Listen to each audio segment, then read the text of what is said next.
Alright, so I'm doing my boa rounds as usual. Looking in here, still haven't seen much with this pair. At first they were breeding lots. And looking in here, I don't know what's going on with her, but she's been hugging the heat for a bit.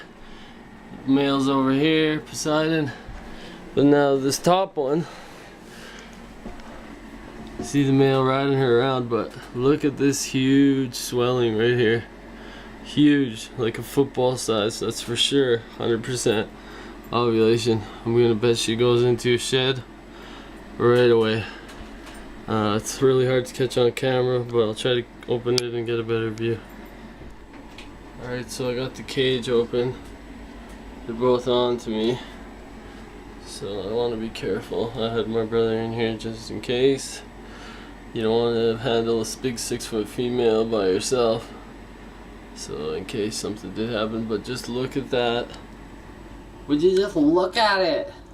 Just look at it. See the scale separation? The exact area you want it to be. It's kind of like the second third of her body, but you can just see it's just so localized and in one spot. I guarantee you this is ovulation. See the scale separation right there? It starts like basically a little past this indent here. Excuse the urates. Oh, I'm all shaky because this is exciting.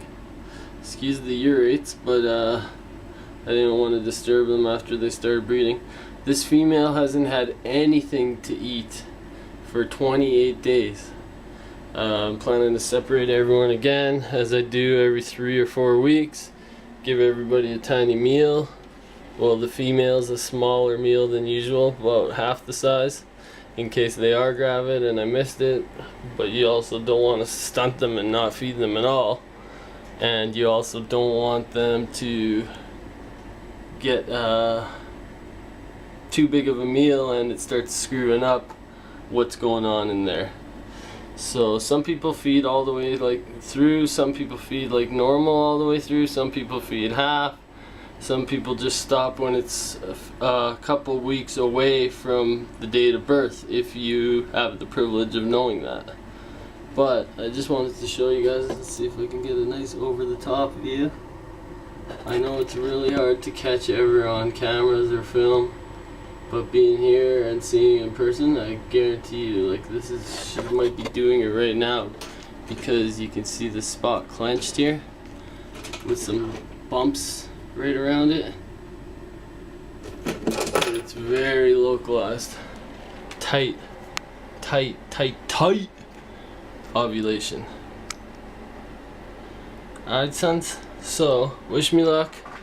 If you guys don't know who that is, that's Aphrodite, my big hypo female, who was supposed to be head albino back in the day. Never ended proving out, but she's a nice looking girl. Hypo, had 1 litter before, and I have her in there with Morpheus, the really bright motley of mine. Some people say he'd be considered pastel. He's really light. It's going to be hard to catch right now on film, but he's a very nice looking motley. You can see him on my site, BetterBoa.com. Son. And yeah, I'll keep you guys posted. As I said, I'm going to try to keep up on these videos, so hopefully I have stuff to video. And I'm expecting a shed from her now. And then this girl, like I said, she's questionable. I don't know what's going on, but she's been hugging the heat. That's the one I'm really stoked on. That would be the Ghost IMGs. That would be a nice litter. I'd love to have a few of those in my collection. Probably end up keeping everything IMG, just because I love anery, and this is even better in my opinion. It's this color changing snake.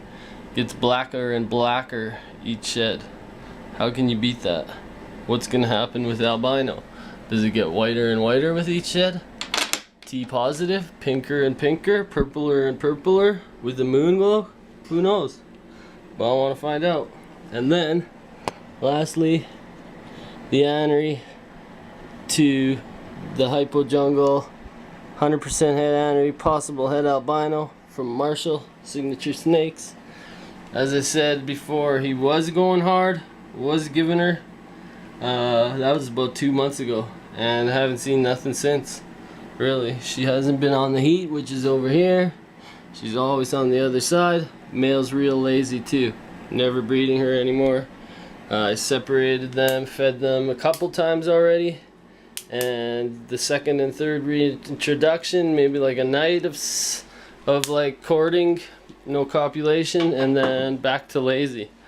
And it's not because he's full, because I give him a good week, 10 days in between before putting them back together. So we'll see what happens. Thanks a lot. Take care.